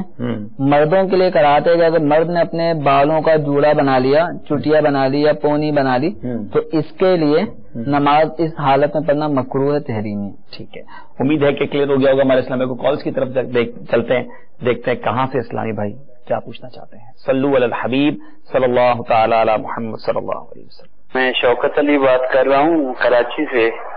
میرا یہ سوال ہے کہ جب ہم نماز کھڑی ہوتی ہے جماعت کے ساتھ, تو ہم پہنچتے ہیں پہلی رکعت سجدہ ہوتی ہے, تو جب ہم پہنچتے ہیں ادھر پہلی رکعت, وہ پیشمام صاحب الحمد کے ساتھ سورت پڑھ کے وہ رکوع میں چلے جاتے ہیں, تو ہم جیسے آتے ہیں تو ہم بھی رکوع میں چلے جاتے ہیں. تو رکوع میں جیسے چلے گئے تو ہم نے تو وہ سورت وغیرہ نہیں سنی, تو یہ بعد میں پڑھنا کیسا ہوگا؟ یہ السلام علیکم. السلام ورحمۃ اللہ. حضور, میرے کو ایک بات آپ سے پوچھنی تھی کہ جب ہم اشہد اللہ الہ الا اللہ محمد رسول اللہ صلی اللہ علیہ وسلم پڑھتے ہیں تو اس میں ہم انگلی سیدھی کرتے ہیں, یہ سنت صحابہ ہے یا سنت نبی ہے؟ اور پینٹ شرٹ ہم پہن کے نماز پڑھتے ہیں تو اس میں پائنچے فولڈ کر کے پڑھیں یا پائنچے کھول کے پڑھیں, یہ کیا ہے, اس کا حکم کیا ہے, ذرا ارشاد فرمائیے گا. السلام علیکم ورحمۃ اللہ وبرکاتہ. السلام ورحمۃ اللہ وبرکاتہ. جناب اعلیٰ, گزارش یہ تھی کہ جو ہم نماز پڑھتے ہیں اس نماز کے اندر اگر کوئی ہم سے واجب چھوٹ جاتا ہے تو ہم پر سجدہ سہو جو ہے وہ واجب ہوتا ہے. تو اگر وہ سجدہ سہو اتحیات کے بعد بھی اگر آدمی کرنا بھول جائے اور نماز کے آخر میں یاد آئے, تو کیا دوبارہ وہ سجدہ سہو کرے یا نماز کو کس طرح پڑھے؟ میرا نام محمد احسن اکاری ہے, اور میرا سوال یہ ہے کہ ناک کی ہڈی کون سی لگے گی, انگلی رکھ کے بتا دیں. جزاک اللہ. السلام علیکم. میں لانڈی سے بات کر رہا ہوں, میرا نام محمد خالد ہے. میں یہ پوچھنا چاہ رہا ہوں کہ ایک تو اس میں رہنمائی فرما دیں کہ یہ جو اتحیات کی حالت میں بیٹھتے جب اتحیات پڑھتے ہیں اور اشہد ان لا الہ الا اللہ پر جو انگلی اٹھاتے ہیں تو بہت سے لوگ ہاتھ کھول دیتے ہیں اور بہت سے لوگ جو ہے وہ ہاتھ کو بند رکھتے ہیں، مٹھی کو بند رکھتے ہیں اپنے۔ دوسری چیز یہ ہے کہ سجدے میں بیٹھنے والے جس طرح ابھی بتایا تھا پاؤں کو کھڑا رکھنا ہے، سیدھے پاؤں کو، تو بہت سے لوگ جو ہے وہ پاؤں کے اوپر پاؤں رکھ کے بیٹھ جاتے ہیں، اس میں ذرا رہنمائی فرما دیجیے۔ السلام علیکم۔ وعلیکم السلام ورحمۃ اللہ وبرکاتہ۔ جی، میں قائد آباد سے بات کر رہا ہوں، سید منیر علی۔ میرا سوال یہ تھا کہ جب وہ قاعدے میں بیٹھتے ہیں، اتحیات جو پڑھتے ہیں، تو اس پر جو انگلی اٹھائی جاتی ہے تو اس میں وہ انگلیاں جو ہیں وہ مطلب اٹھانے کے بعد پوری انگلیاں کھول دینی چاہیے یا بند کر کے ایک انگلی جو ہے وہ، یہ تھوڑا سا مسئلہ یہ اگر بتا دیں۔ بہت شکریہ آپ سب کا، آپ نے کالز کی، مرحبا کہتے ہیں اپنے سلسلے میں۔ ایک اسلام پہ حضور تھے شوکت علی بھائی کراچی سے، امام صاحب رکوع میں چلے گئے، ہم جا کے رکوع میں شامل ہوئے تو ہم نے تو تلاوت نہیں سنی یا کی، تو اب بعد میں اس کو کیا کریں گے یا رکعت وہ ہو جائے گی؟ دیکھیں، اس میں یہ ہے کہ جب ہم امام کے پیچھے نماز پڑھ رہے ہوتے ہیں تو حدیث مبارکہ میں یہ ہے وَإِذَا قَرَأَ فَأَنصِتُوا، جب امام قرات کرے تو تم چپ رہو۔ تو قرات کا جو فرض ہے یہ مقتدیوں کے لیے اب لازم نہیں رہتا، یہ فرض امام ادا کر رہا ہوتا ہے۔ اور ایک حدیث مبارکہ میں ہے کہ من کان لہ امام فقراءۃ الامام لہ قراءۃ، کہ جو امام کے پیچھے نماز پڑھ رہا ہو تو امام کی قرات اس کی قرات ہے۔ تو ان حدیث مبارکہ کا خلاصہ یہ نکلا کہ ایک شخص مقتدی ہونے کی حیثیت سے امام کے پیچھے نماز پڑھ رہا ہوتا ہے تو امام نے قرات کر لی تو اس کی وہ قرات گویا امام ادا کر چکا ہے، اب اس کو نئے سرے سے قرات نہیں کرنی۔ اور حدیث مبارکہ میں اس طرح کا مضمون بھی ملتا ہے کہ جس نے امام کو رکوع میں پایا تو اس کی وہ رکعت ہو گئی، جب وہ رکعت ہو گئی تو اس کا مطلب یہ ہے کہ اب اس کو نئے سرے سے قرات کرنے کا حکم نہیں ہے۔ ٹھیک ہے، رکعت اس کی ہو گئی، رکعت ہو گئی، کلیریفیکیشن ہو گئی ہوگی۔ حضرت اتحیات میں انگلی کیسے اٹھانی ہے، یہ 2-3 اسلام نے سوال کیا ہے، کیا فرماتے ہیں؟ اتحیات میں جب ہم اشہد اللہ الہ الا اللہ یہ پڑھیں گے تو اس دوران ہم نے انگلی اٹھانی ہے۔ اشہد جب ہم کہیں گے تو اس وقت ہلکا بنانے کا طریقہ یہ ہے کہ یہ چھنگلیاں اور اس کے برابر والی انگلی یہ ہم اپنی ہتھیلی میں ملا لیں گے، انگوٹھا اور یہ بیچ کی انگلی یہ ہم یوں ملا لیں گے۔ اب جیسے ہی وہ مقام آئے گا اشہد اللہ، لا کا لفظ جیسے ہی ہم ادا کریں گے تو اسی وقت اپنے انگلی اٹھانی ہے، لا الہ الا، جیسے اللہ شروع کریں گے اب اپنی انگلی گرانی ہے اور انگلیاں گرانے کے بعد حکم یہ ہے کہ انگلیاں سیدھی کر لیں، اب ہلکا نہیں رکھیں گے۔ اب اس طرح بعض حضرات ایسے کرتے ہیں نمازی، دیکھا دیکھی ایک دوسرے کی نقل شروع کر دی تو کہ وہ تحیات پڑھنے کے بعد انگلی گرانے کے بعد اس طرح پوری ختم نماز تک اس طرح رکھتے ہیں، تو یہ طریقہ درست نہیں ہے۔ ہمارے کتابوں میں فقہاء کرام نے لکھا ہے حاشیۃ الطحطاوی علی المراقی، اس کے اندر یہ لکھا ہے کہ لا یعقد قبلہ ولا بعدہ، کہ تشہد سے پہلے بھی اپنا حلقہ نہ بنائے رکھے اور تشہد پڑھنے کے بعد بھی حلقہ بنائے نہ رکھے۔ صرف ایک موقع ہوتا ہے کہ ہم اللہ تبارک و تعالی کی وحدانیت کا بیان کر رہے ہوتے ہیں، اور کیا آپ نے جو ماشاءاللہ بہت اچھی بات آپ کرنے جا رہے ہیں کہ یہ کس لیے کیا جاتا ہے؟ دیکھیں، ہم جب کہتے ہیں نا اشہد، اس کا مطلب ہے میں گواہی دیتا ہوں کس بات کی؟ لا الہ الا اللہ، اس بات کی گواہی دیتا ہوں کہ اللہ کوئی بھی معبود نہیں سوائے اللہ کے۔ ماشاءاللہ، اس کو ہم دوسرے معنی میں یہ نارمل ترجمے میں یہ کہتے ہیں کہ اللہ کے سوا کوئی معبود نہیں۔ تو جب ہم اس کا لغوی اور لفظی ترجمے کے حساب سے دیکھیں گے تو اس کا مطلب یہ بنے گا کہ میں گواہی دیتا ہوں اس بات کی کہ کوئی بھی معبود نہیں سوائے اللہ کے۔ ابھی میری خود بخود یہ انگلی ایسے ہو گئی بلا قصد۔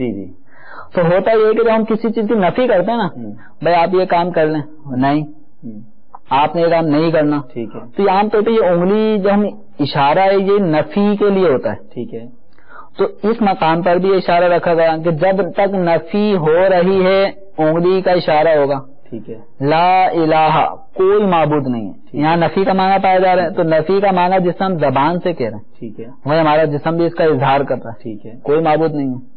اب جیسے اللہ آیا مگر اللہ، الا اللہ مگر اللہ، تو ہماری زبان بھی کہہ رہی کہ ہاں ایک معبود ہے، بس وہی معبود ہے اور وہ ہے اللہ۔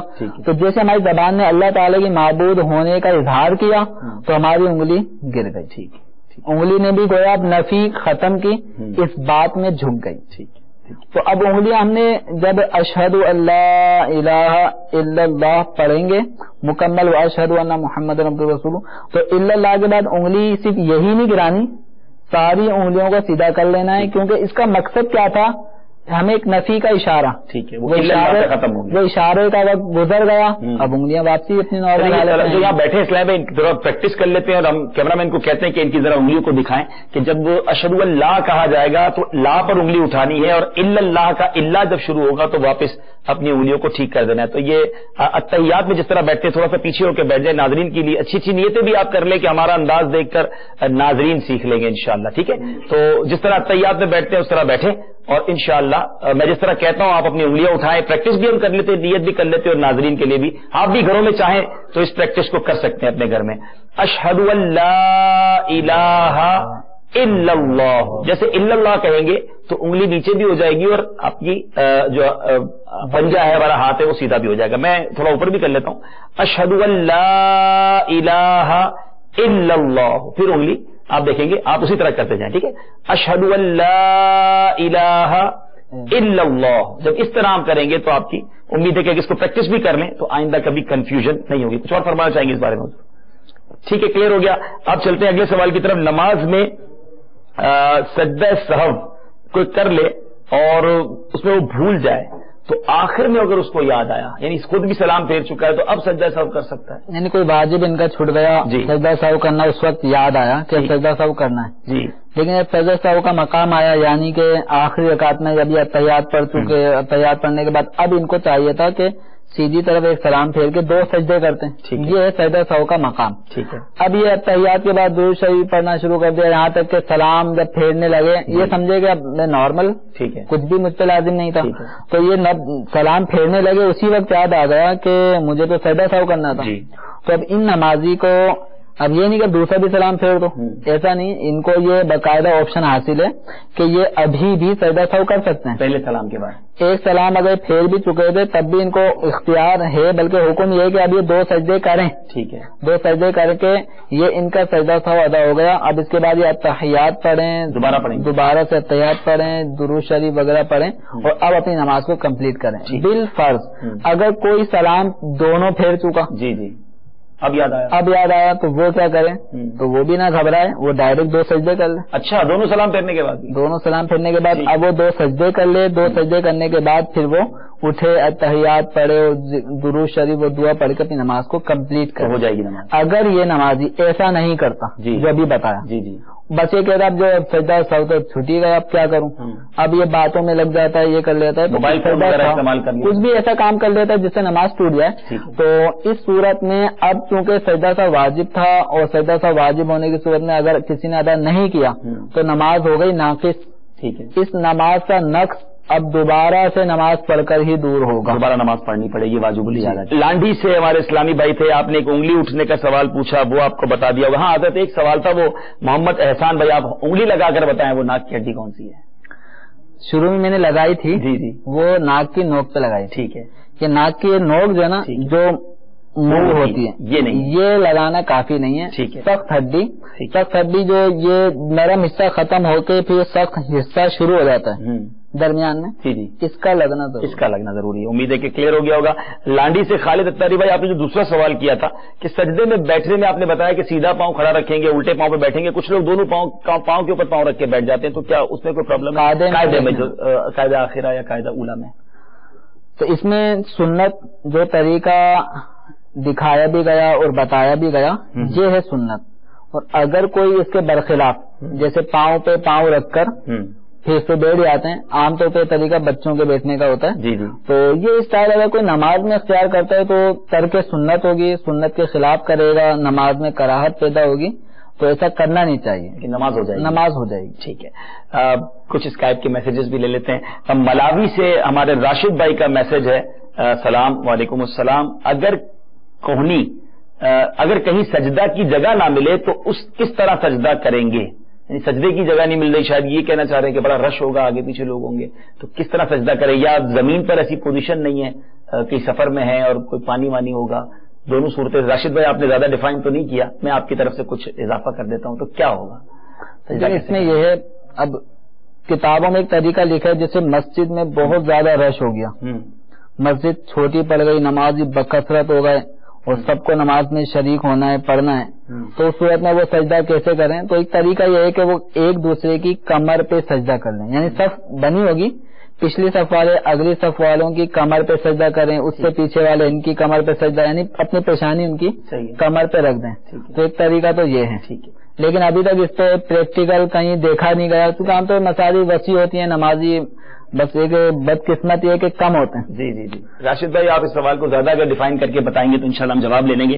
بیلجیم سے ایک سوال ہے ہمارے اسلام بھائی، ماشاءاللہ اس وقت بیلجیم میں بھی سلسلہ دیکھ رہے ہیں، مدنی چینل کی کیا بات ہے، اگر کسی پر قضاء عمری ہو تو وہ نفل پڑھتے وقت کسی قضا فرض نماز کی بھی نیت کر سکتا ہے کہ نفل کے ساتھ قضا فرض نماز بھی ادا ہو جائے، نفل بھی ہو جائے اور قضا بھی ہو جائے، ایسا پاسبل ہے؟ ان کو یہ نفل بھی ہو جائے قضا بھی ہو جائے، اس کے بجائے ان کو چاہیے کہ نوافل جن نمازوں کے ساتھ ہوتے ہیں، ظہر میں آخر میں 2 نفل ہوتے ہیں، ٹھیک ہے، تو عصر سے پہلے سنت غیر موقعہ ہوتی ہیں 4 رکعت، مغرب میں 2 نفل، تو جہاں جہاں نوافل اور سنت غیر موقعہ ہیں ان نمازوں کے بجائے یہ صرف اپنی قضاء عمری ادا کریں، ان کے لیے یہ زیادہ اہم ہے۔ ٹھیک ہے، یعنی نفل ادا ہو جائے اس کی فکر چھوڑ دیں، لیکن نفل کی جگہ قضا آپ پہلے قضا ادا کریں، پہلے قضا ادا کریں، قرض ہے آپ پر وہ پہلے پورا پہلے وہ ادا کریں۔ امید ہے کہ ہمارے بیلجیم کے اسلامی بھائی کو جواب مل گیا ہوگا۔ سلسلے کے آخر میں کچھ کالز لے لیتے ہیں اور دیکھتے ہیں کہاں سے اسلامی بھائی ہم سے کیا پوچھنا چاہتے ہیں۔ صلو علی الحبیب صلی اللہ تعالی علی محمد صلی اللہ علیہ وسلم۔ میں نے یہ پوچھنا تھا، جب یہ بتایا جیسے آپ جاتے ہیں تحیات پڑھتے ہیں، فرض کرو اگر کسی کا وزن زیادہ ہے وہ اس طریقے سے نہیں بیٹھ سکتا تو اس کا کوئی اور حل ہے؟ شاہد فاروق بات کر رہا ہوں دبئی سے۔ میں قضا نماز کے بارے میں پوچھنا چاہتا ہوں کہ قضا نماز کس وقت ادا کرنی چاہیے اور کس طرح ادا کرنی چاہیے؟ السلام علیکم ورحمۃ اللہ وبرکاتہ۔ وعلیکم السلام ورحمۃ اللہ وبرکاتہ۔ جی سر، میرا سوال یہ ہے کہ جب نماز پڑھتے ہیں تو اس سے پہلے کہتے ہیں کہ اکیلا اگر آدمی فرض نماز پڑھ رہا ہو تو اس کے لیے کیا اقامت کہنا ضروری ہے کہ یا نہیں ضروری، اکیلا آدمی اگر نماز فرض پڑھ رہا ہو تو؟ جی میرا یہی سوال ہے۔ السلام علیکم ورحمۃ اللہ وبرکاتہ۔ وعلیکم السلام ورحمۃ اللہ وبرکاتہ۔ بہت شکریہ آپ سب کا، آپ نے کال کیا، مرحبا کہتے ہیں۔ جی حضور، وزن وغیرہ زیادہ ہو، جس طرح آپ نے تحیات میں بیٹھنے کا فرمایا اس طرح نہیں بیٹھ سکتے تو پھر کیا کریں؟ دیکھیں، جس میں جو مجبور ہے وہ معذور ہے، ٹھیک ہے، اصل یہ کہ سنت کے موافق جو بیٹھ سکتا ہے اس کو ویسے ہی بیٹھنا ہے۔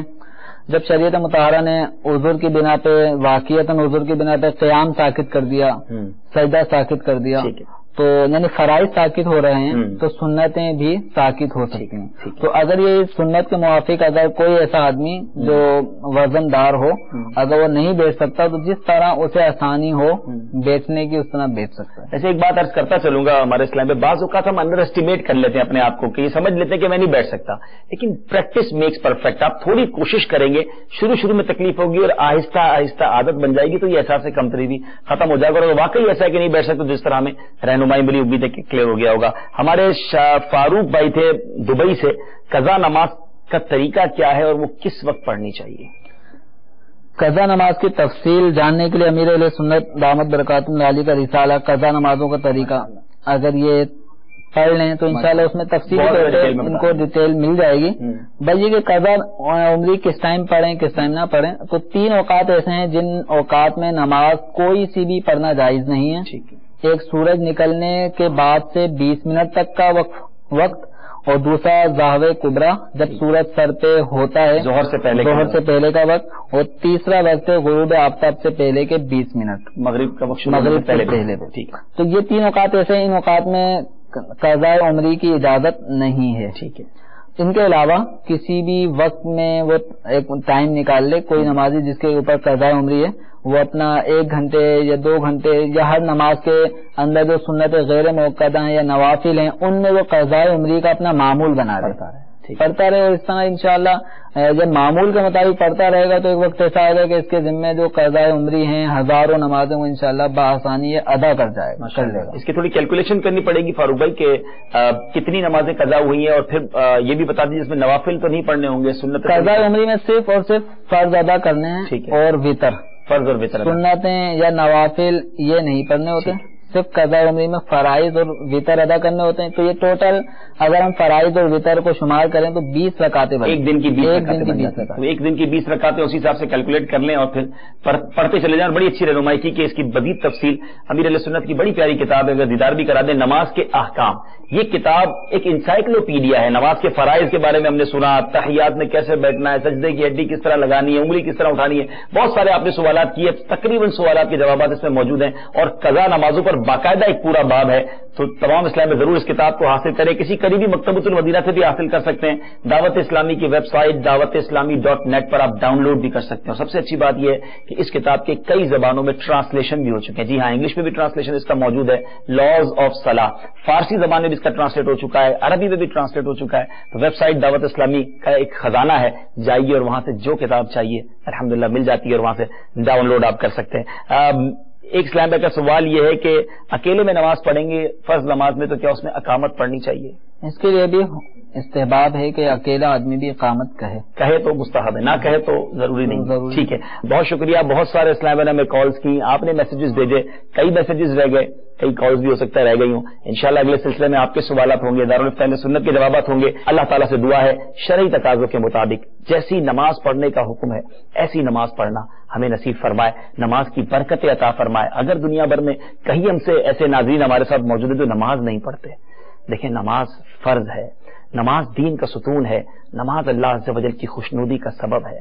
نماز سے روزی میں برکت ہوتی ہے، نماز بیماریوں کو دور کر دیتی ہے. نماز پیارے آقا علیہ الصلوۃ والسلام کی آنکھوں کی ٹھنڈک ہے. نمازی کو قیامت کے دن پیارے آقا علیہ الصلوۃ والسلام کی شفاعت نصیب ہوگی. اور نمازی کے لیے سب سے بڑا انعام یہ ہے کہ اسے بروز قیامت اللہ تعالیٰ کا دیدار کروایا جائے گا. کتنی بلیسنگز ہیں، کتنی برکتیں ہیں. نماز نہیں چھوڑنی چاہیے. اور اس کے برعکس، اس کے اپوزٹ، جو نماز نہیں پڑھتا اللہ تبارک و تعالیٰ اس سے ناراض ہوتا ہے. روایتوں میں آتا ہے بے نمازی کو قبر اس طرح دبائے گی کہ اس کی پسلیاں ٹوٹ پھوٹ کر ایک دوسرے میں پیوست ہو جائیں گی. اس پر ایک گنجا سانپ مسلط کر دیا جائے گا جو قیامت تلک نماز نہ پڑھنے کی وجہ سے اسے مارتا رہے گا. اور بے نمازی جو جان بوجھ کر ایک نماز قضا کر دیتا ہے اس کا نام جہنم کے دروازے پر لکھ دیا جاتا ہے. ذرا غور کیجئے، آپ اس وقت جس گھر میں یہ سلسلہ دیکھ رہے ہوں گے اس کے باہر آپ کا نام لکھا ہوا ہوتا ہے، لیکن وہ کتنا بد نصیب ہے کہ جو دنیا میں رہے اور اس کا نام جہنم کے دروازے پر لکھ دیا جائے. خدا را نمازوں کی پابندی کیجیے، توبہ بھی کیجیے، اپنی قضا نمازوں کا حساب بھی کیجیے اور آج ہی سے قضا نمازیں پڑھنا شروع کر دیجیے. اللہ تعالیٰ سے دعا ہے کہ مالک کریم وہ اسلامی بھائی اور اسلامی بہنیں جو نماز نہیں پڑھتے ان کو بھی نماز پنجگانہ پانچوں وقت کی نماز پڑھنے کی توفیق عطا فرمائے. آمین بجاہ نبی امین صلی اللہ تعالی علیہ وسلم.